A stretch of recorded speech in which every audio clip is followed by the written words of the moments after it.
Grab a box of tissues and settle in. Welcome to MsMojo, and today we'll be counting down our picks for the top 10 TV episodes that made you cry. I got off the plane. Before we begin, we publish new content every day, so be sure to subscribe to our channel and ring the bell to get notified about our latest videos. For this list, we'll be looking back over the history of popular television to find the specific episodes that made us cry the hardest. We'll be focusing exclusively on live-action TV shows, and we'll be excluding series finales because, well, they have an unfair advantage. Given that we'll be talking about the nature of specific episodes, a spoiler alert is in effect. I thought I was a surgeon, but I am not. So I quit. Number 10. Goodbye. 8 Simple Rules. To think from that he made a career. To think from that he made Mom fall in love with him. More often than not, sitcoms will keep up their humorous tone even when tackling grave subject matter. But following a real-life tragedy that affected this TV family, this show got serious. Care Bear, don't drive yourself crazy going over and over everything. No one can control what happened.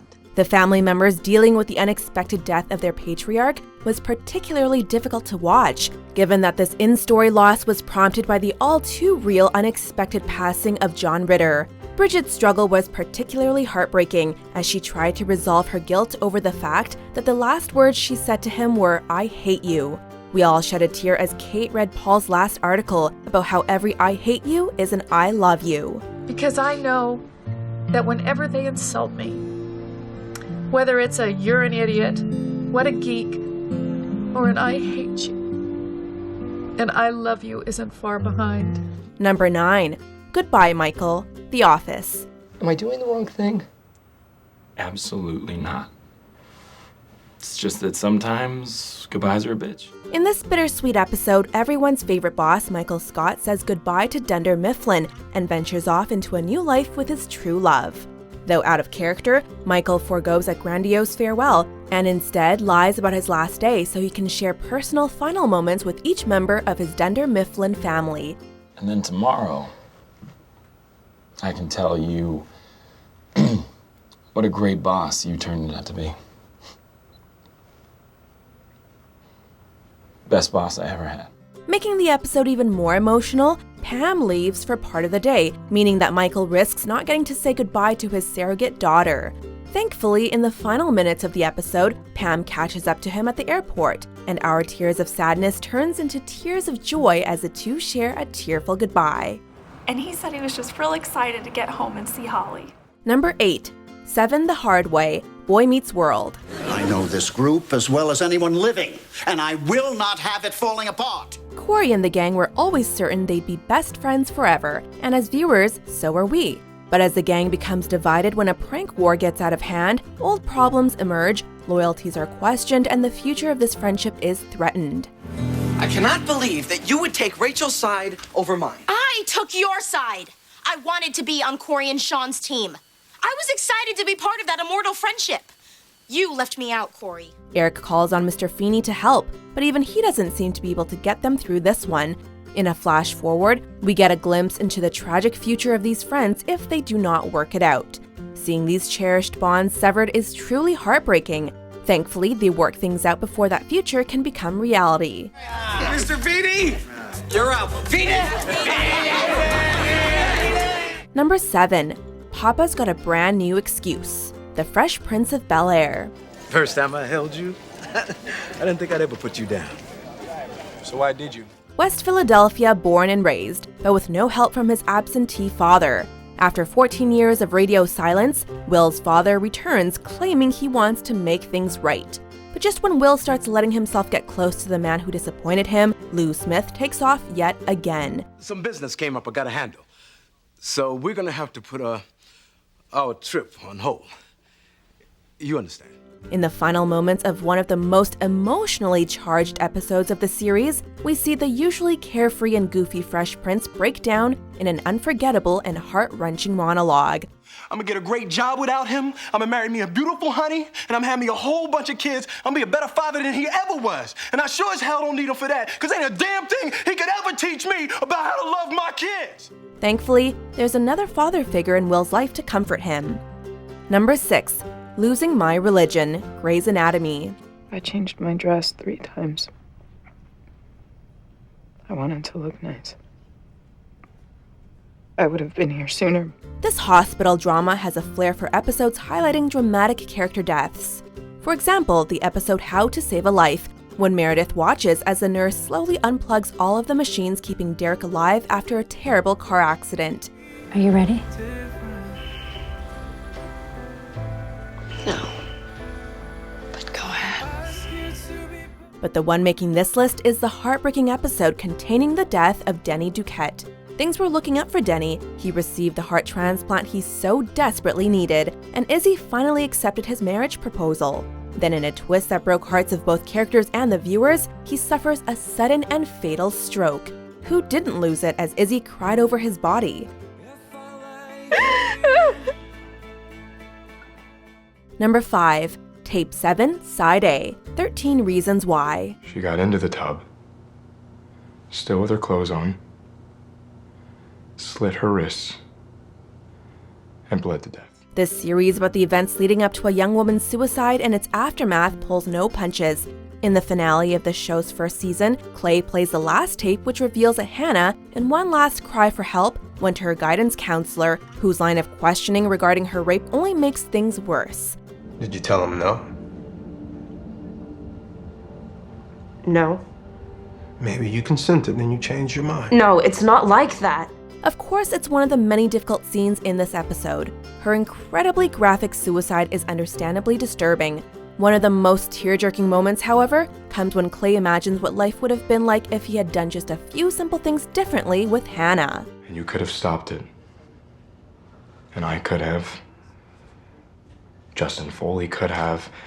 And a dozen other people, at least. But we didn't. Number 4, Super Bowl Sunday, This Is Us. You're in front of the TV.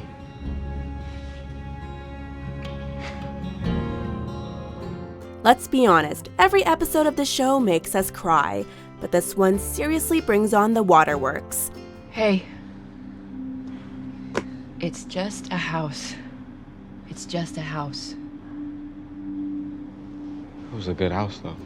For nearly 2 seasons, viewers tried to piece together how Jack, the Pearson family patriarch, passed away. It seemed at first like the fire that engulfs the Pearson home might claim his life, but miraculously, everyone makes it out. The episode postpones the inevitable event by showing how the Pearsons are handling the 20th anniversary of Jack's death. Both the audience and characters don't know which scene is Jack's last, until his wife Rebecca leaves the room and he suffers a fatal heart attack caused by smoke inhalation. Even though we knew it was coming, losing him was absolutely devastating.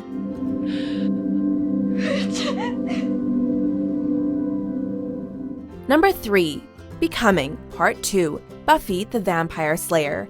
What's happening? Don't worry about it. The Scoobies have faced more than their share of demonic baddies and suffered terrible losses. But one of the toughest moments they have ever endured is when they had to face one of their own.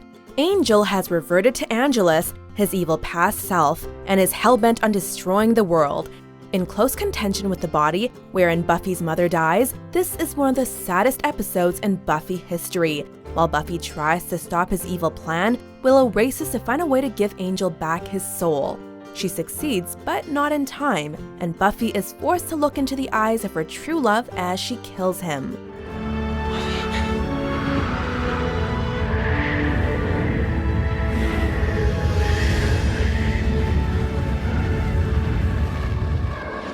Number 2, Bad News, How I Met Your Mother. As Barney found out in previous episodes, putting a clock on an unfortunate circumstance you are about to face does not make it any easier. Even with the episode title and the countdown built into the episode, fans couldn't have expected the devastating news of Marshall's father's death. Something's happened. Your father, he had a heart attack. He didn't make it. Although he is a minor character in the series, the news nonetheless rocked fans. The episode centers around Marshall and Lily visiting a fertility doctor, and therefore fans naturally assumed that the bad news would be that the couple are unable to have a baby. As a result, the twist hit twice as hard in the final scene when Lily delivers Marshall the bad news. I'm not ready for this.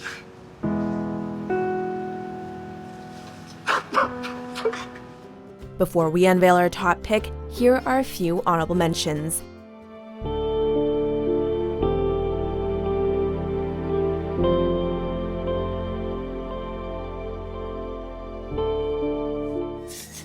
Please. She can't breathe.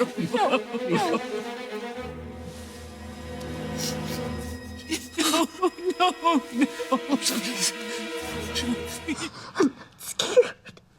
Please. Wesley. Why can't I stay? Number 1. TheQuarterback Glee.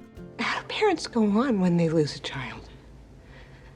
You know, when I would see that stuff on the news, I'd shrug it off because it was just too horrible to think, but I would always think, how do they wake up every day? Another show affected by a devastating real-life tragedy. In this episode, there was a beautiful tribute to late Glee star Corey Monteith, which allowed the fans and the cast to grieve together. 525,600 minutes, 525,000 moments so dear. The older cast reunited to mourn their friend's death in their own ways. Finn's parents talk about how they could possibly go on without him. The Glee kids reminisce on good times shared with him and sing songs that remind them of him. Even Sue ditches her stony exterior and expresses her true feelings for him. There aren't enough tissues in the world for this moving episode.